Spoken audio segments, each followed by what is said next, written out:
우리 역사를 왜곡하는 망언이 또 나왔습니다. 위안부 할머님들을 매춘부라고 이렇게 망언을 한 내용이었는데 일본 우익이 한 발언이 아닙니다. 우리나라 교수가 한 발언이고요. 학생들을 가르치는 과정에서 나온 발언이었는데 직접 한번 들어보시죠.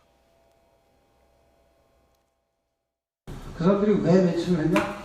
살기 어려서 그런 거예요. 집이 어렵고 본인이 돈을 못 벌고 지금 그렇다는 거에 동의하죠. 지금은 그런데 과거에는 안 그랬다라고 얘기하려고 그러는 건데 그게 아니고 옛날에도 그랬어요. 옛날에 그 생활 했다는 건 이제 마지막으로 텔레비에 나와서 떠들고 있잖아요. 옛날에는 맞아요. 일제가 끝나고 나서 직후에는 쥐죽은 듯이 돌아와서 그냥 살던 분들이에요. 그분들이 세월에 가서 지금 정계입이 끼어서 막 국가적으로 니네는 피해자니까 막 그러니까 이제 막 같은 말을 하는 사람들이 모여서 서로의 기억을 새로 꾸며타고.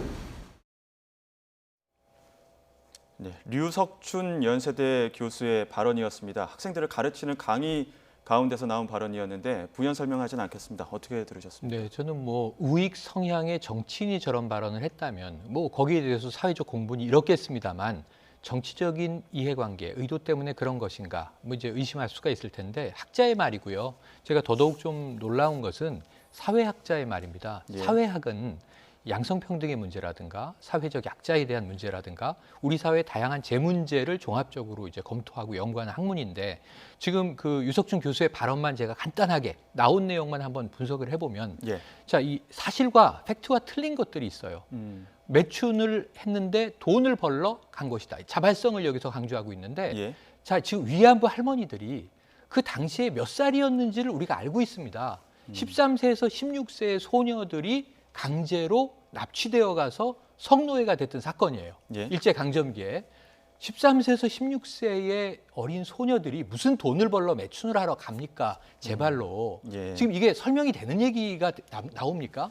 그리고 우리가 알다시피 강제로 동원됐는데 그 강제가 군인이 끌고 간 경우도 있어요. 심지어 또 이제 군인의 하수인이 되는 그야말로 이제 돈을 벌기 위해서 군 부대를 따라다니면서 정말 이제 뭔가 일을 벌이는 사람들이 소녀들을 납치해 간 경우도 있어요. 여러 가지 이유로. 여러 형태로 여러 지역의 다수의 소녀들이 10대의 소녀들이 피랍돼서 성노예로 끌려간 겁니다. 국내에서도 국외에서도 심지어 만주, 심지어 동남아 그것도 전쟁터에 끌려갔어요. 그러면은 그들이 돌아와서 정말 그 어린 나이에 내가 이런 가혹한 일을 당했다. 고향으로 그나마 목숨을 부지해서 돌아와서 이러한 이야기를 할 수 있었겠는가. 사실 70년대 우리가 박정희 정권 때 이런 이야기들을 노출할 수 있었겠는가.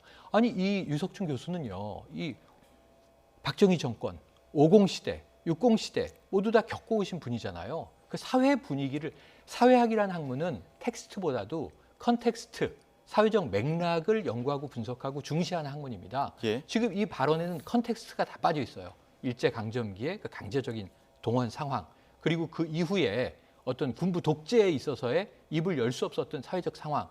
지금은 많이 자유로워졌죠. 그래서 91년도에 처음으로 육성 고백이 나오면서 그때부터 지금까지 하루도 빼지 않고 수요 집회가 매주 수요일에 열리고 있고 증언들이 쏟아져 나왔고 사료로 정리가 됐고 일본 군 쪽에 이 여성 동원 자료도 나왔고 예. 사료들이 쌓여 있는 상황입니다. 이 근거를 가지고 그럼 여기서 조금 더 나가면 우리가 지금 일본이 요즘에 우리를 수출 규제하고 있는 이유가 강제징용 노동자에 대한 배상을 우리 사법부가 판결한 거 아닙니까? 거기에 대한 불만을 65년 한일 청구권 협정에서 다 끝냈는데 왜 이제 와서 돈 달라고 하느냐? 이게 지금 일본의 말도 안 되는 무리한 주장인데 강제징용 노동도 없었다는 얘기잖아요.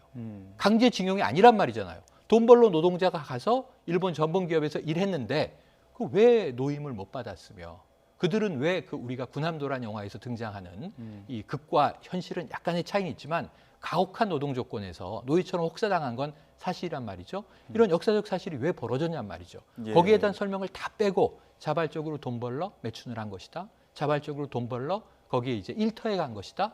그것은 본인들의 선택이니까 역사적인 책임을 일본에 요구하지 말라라고 하는 얘기로 연결이 되는 거잖아요. 예. 그런데다가 이 유석춘 교수는 이미 오래전부터 식민지 근대화론을 계속 주창해온 학자입니다. 예. 그러니까 일본의 이 일제 강점이 한반도에 대한 강점이 한국 발전에 도움을 줬다라고 하는 주장을 해왔던 분이에요. 예. 이분이 또 정치 편향도 있어요. 2017년에 새누리당에서 홍준표 대표 시절에 새누리당 혁신위원장을 맡았습니다.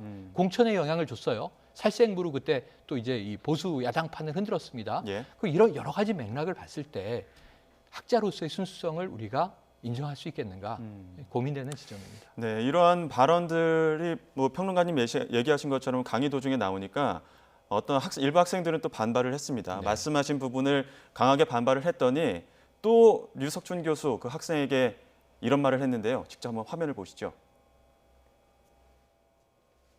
매너 좋은 손님들한테 술만 따르면 된다.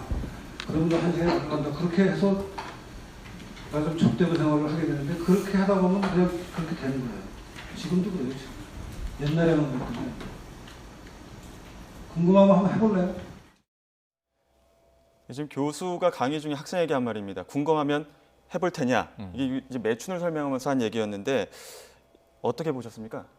일단 이 지금 이 유석춘 교수의 발언에 대해서 여야는 당연하죠. 여야도 한 목소리로 이 발언을 일제히 비판을 하고 있습니다. 이 얘기는 이러한 이 위안부와 관련된 우리의 역사는 여구 야구 없다는 거예요. 정치와는 상관이 없는 문제입니다. 예. 우리의 과거 역사에 대해서 어떠한 시각으로 바라보냐는 것이고 여기에 더해서 지금 정의기억연대에서 이 일본군 성노예 문제에 대해서 기본적인 사실에조차 무지몽매한 유석준 교수는 교수의 자격이 없다. 해임을 요구하고 있는데 예. 그렇게 보일 수밖에 없는 게 이게 초중고와 대학은 다릅니다. 초중고는 교육, 선생님께서 그냥 가르쳐 주시는 거라면 지식을 전달해 주는 것이라면 예. 대학은 학문이라서 함께 토론을 할 수 있는 장이에요. 근데 학생이 본인의 생각과 저는 본인 생각이라고 말하기도 그렇지만 아무튼 학생이 생각했을 때 교수와는 다른 생각을 가지고 있고 그것에 대해서 얘기를 하면 교수가 거기에 대해서 본인의 근거를 가지고 학생에게 얘기를 하는 것이 아니라 궁금하면 한번 해볼래요. 이것은 그 발언 자체로도 역사의 인식과는 다르게 문제가 될 수 있고 법적인 문제가 될 수 있는 소지가 많습니다. 예. 최근에 상하탑 안에서 교수들의 잘못된 발언으로 인해서 얼마나 많은 법적 문제가 야기됐습니까? 근데 그 부분에 대해서까지도 여전히 문제를 삼고 있는 이러한 발언에 대해서 여야뿐만이 아니라 모든 사람들이 당연히 이러한 것은 문제가 있다라고 비판을 할 수밖에 없다 이렇게 보입니다. 네, 정의기억연대 측 입장, 뭐 교수로서의 자격이 없음을 만천하게 알게 된 것이다, 뭐 이렇게 얘기를 하면서 법적 대응을 또 하겠다는 입장을 밝혔습니다. 법적 대응이라는 게 구체적으로 어떤 게 가능하다고 보십니까? 일단 이제 피해자들의 명예와 인권이 너무 훼손당했다는 것이죠. 그러니까 현재 살아있는 피해자들 같은 경우에는 이 허위 사실 적시의 명예훼손이 될 것이고 지금 사실은 역사를 바로잡기 위해서 계속 계시다가 돌아가신 분들도 많아요. 옛날이기 때문에. 그런 분들 같은 경우에는 지금 물론 이게 강의 내에서의 얘기이기 때문에 공연하게 명예를 훼손했는지 여부가 쟁점이 될 수 있겠지만 사자 명예훼손도 사실 생각해 볼 수 있는 부분이거든요. 그래서 그런 부분들에 대해서 법적 대응을 포함하겠다라는 것으로 예상이 됩니다. 지금 네. 정의기억연대와 관련된 뭐 발언들도 어떻게 보면은 강의 중간에 나왔을 수도 있다 이런 일부 보도도 있었는데 네, 맞습니다. 이 부분 아마 뭐 법적으로 어떤 대응들이 있을지는 지켜봐야 될 것 같고요. 이 망언을 한 이날, 이 강의를 한 날 반일 종족주의라는 네네. 책 이미 많이 나왔기 때문에 네네. 이 부분을 타당성을 강의하다가 이렇게까지 망언을 했다고 하던데 어떤 그러니까 아까 내용이었습니까? 말씀드렸지만 이게 이영훈 교수 예. 전 서울대 교수로 알려져 있고요. 명예교수라고 주장을 했지만 서울대는 명예교수 아니다라고 이제 예. 이야기가 됐던 학자입니다. 근데 예. 지금 이 반일 종족주의라는 책은 워낙 베스트셀러가 됐기 때문에 사회적으로 이제 핫 이슈가 됐고 찬반 논란이 뜨거웠어요. 근데 사실 찬반 논란이라고 말씀드리기에는 지지하는 학자도 일부 나오긴 했지만 대부분은 말도 안 되는 책이다, 말도 안 되는 주장이다라고 이제 비판을 많이 당하고 있는 상황이에요. 예. 학계에서도 그렇고 일반이 독서계에서도 그렇고.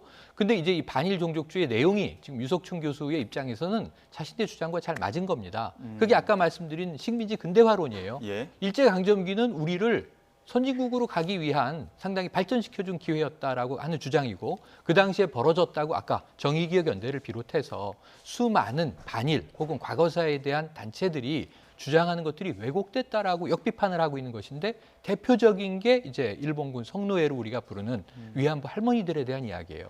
자발적으로 가서 돈 벌려고 매춘을 한 것인데 개인의 책임이지 그것을 왜 일본 정부에 사죄하라고 하고 배상을 요구하느냐라고 하는 이야기를 하고 있는 것이고 이 책 내에서는 놀라운 게 학자의 양심을 걸고 내가 연구를 한 바 강제성은 없었다.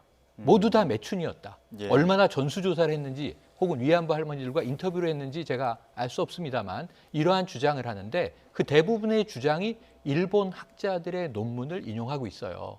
그럼 이것이 학술적으로 이게 옳다, 이것이 진리다라고 주장하는데 반대 사례들을 좀 연구해 봤는가? 위안부 할머니들의 이 역사적 기록들에 대해서 진위 검토를 최소한 해봤는가? 학자적 양심을 이제 거론한다면 이런 이야기를 좀 드리고 싶은 부분이고요.